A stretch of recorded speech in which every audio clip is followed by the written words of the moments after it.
Secretaries of state are the champions of democracy by their very definition. Through that lens, how did you view the assassination attempt on the former president? You know, it's a very disturbing idea that, that people might settle political differences through violence. And we as Secretaries of State are unified in our message to our voters across the country that let's come together, let's bring our ideas to the table, let's have these disputes in the court of public opinion, in the ballot box. And violence is never the answer. And so I really hope that, that we see a toning down of that rhetoric, and that we can get back to a place where ordinary Americans can agree to disagree, settle their differences, and shake hands at the end of the conversation. A concern I had is that ordinary Americans in this part of the world, Vermonters, as well as New Hampshire, we really have a tradition of retail politics. We really know our representatives. We see them in parades. We see them at the country stores. I wouldn't want something like this to have a chilling effect on politics. You know, we want to be able to hear from our representatives. We want to be able to hear from candidates. Is that a worry that you have? It certainly is, because I don't think it benefits anyone if candidates feel like for their own safety they have to remove themselves from contact with voters. I mean, I love it that people walk up to me in line at the grocery store and say, you know, how are you liking your new job? I think that when we are close to our voters in that way, that it makes for better democracy altogether. And I really hope that fears of violence don't bring us to a point where you have to go through layers of security in order to be able to contact your elected leaders. Well, we'll be talking again, I'm sure, closer to the presidential election, but first we have Vermont's major party primaries to get through coming up. Yes. August 13th, very soon. How are town clerks, city clerks around the state preparing? Well, voting has already started. That's first and foremost. They are already receiving ballots that folks have requested on an absentee basis. They're coming back either in the mail, or they're coming back across the counter to the clerk, or they're coming back in the ballot drop box. Many of our clerks have an outdoor drop box that you can use to return your ballot. So Vermonters should start tuning in, taking a look at who is on their ballot. If they'd like to see a sample of their ballot, they should go to My Voter Page. That's mvp.vermont.gov. You can see a sample of your ballot. You can see where your polling place is. You can contact your clerk to request an absentee ballot from your My Voter Page. And we really want people to start getting familiar with their My Voter Page, because for the November election, that's where folks will be able to find their comprehensive voter guide, which will have all of the candidates and issues that are on your ballot. You mentioned requesting a ballot. I think it's important to point out that in November, yes, we will automatically be sent ballots. That's not the case with the primary, correct? That is correct. The choice that was made was that the primary would still be an upon request absentee ballot.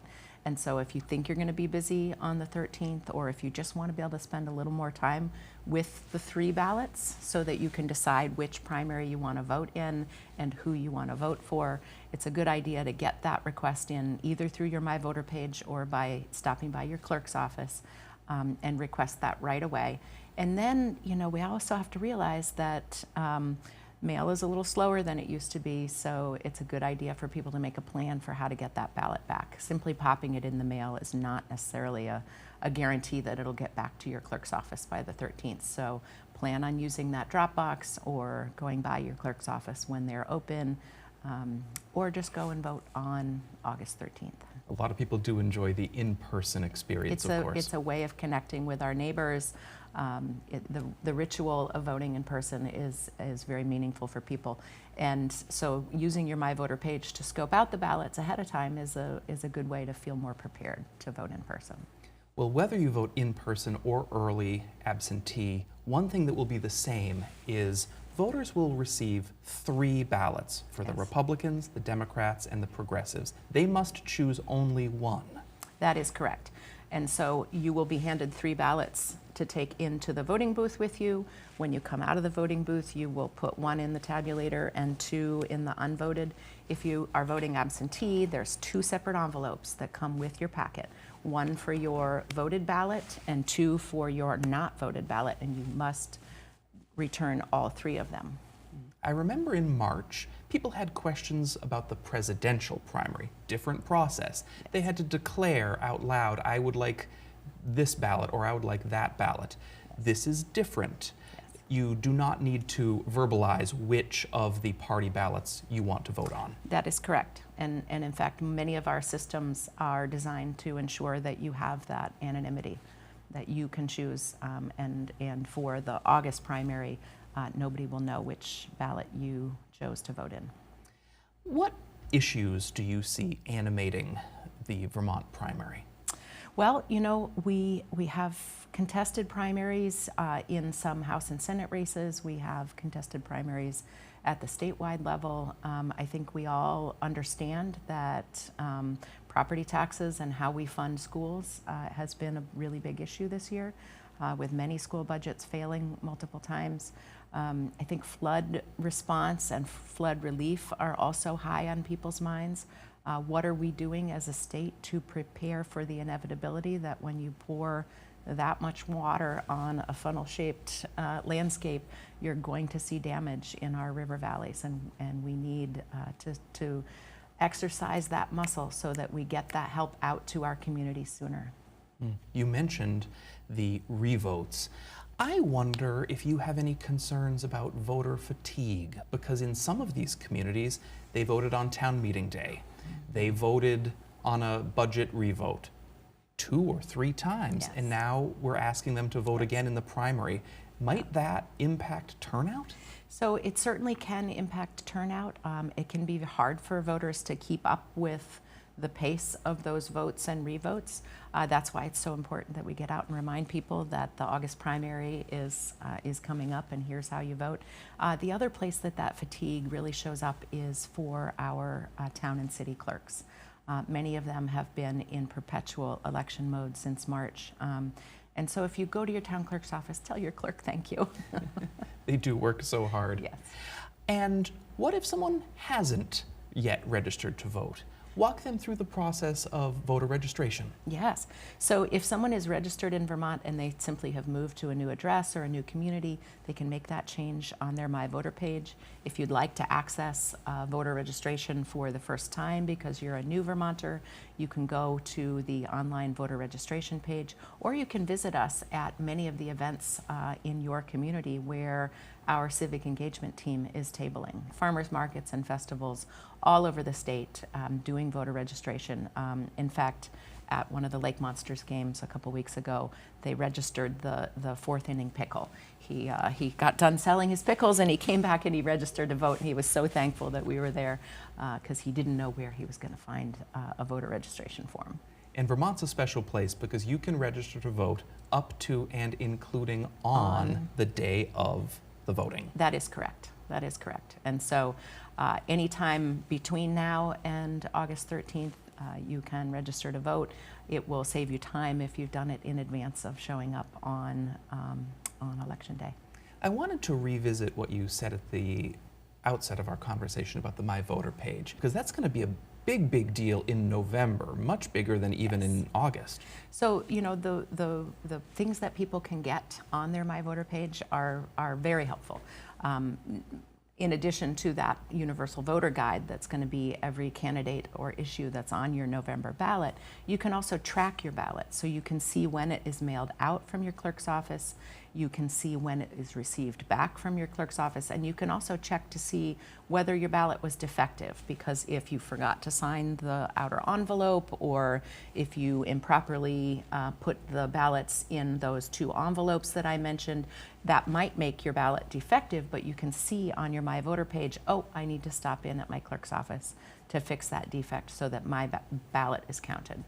So your My Voter page is, has a lot of resources for voters, and we want folks to get used to using that.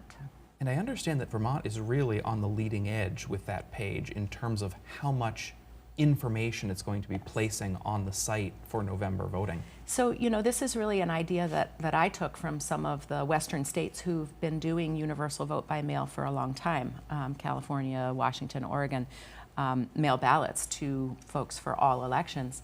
And they also do this universal voter guide. So if you're going to have access to your ballot for 45 days ahead of Election Day, why not give you all that information that you need so that you can find the candidate whose values most closely match your own? But first, we have to get through the primary. Speak directly to the voters at home. Why should they not sit this one out? Well, we all have issues that we care about, whether it's climate change or property taxes or, the strength of our local schools or community resilience in the face of floods. These are all issues that are decided at your state house level and within the governor's administration and the Secretary of State's office, the treasurer, the attorney general, the auditor. These are all people who are making decisions for you to help solve problems that we've identified as a state. And so the primary is really where you get to decide, who's going to be on that final list in November. Well, you used the phrase Vermonters should be tuning in. Yes. One thing that I think is worth pointing out is, statewide media organizations like NBC5, we cannot cover every single individual district race. Yeah. So it's a good idea for people to check out their community television stations, their small local papers. Those are places where you can really know what's going on with the House races. Yes, absolutely. Your small local news outlets, your community access television are great places to keep up with what candidates are saying. And when you get that contact information in your voter guide for November, you'll be able to contact those candidates. But start tuning in now, because if there's a contested primary, your favorite candidate might not make it through if you haven't gone out to vote on August 13th. And one more time, that voter page? mvp.vermont.gov. Excellent. Well, Secretary of State Sarah Copeland-Hanses, thanks for being with us on NBC5 In Depth. Thank you so much.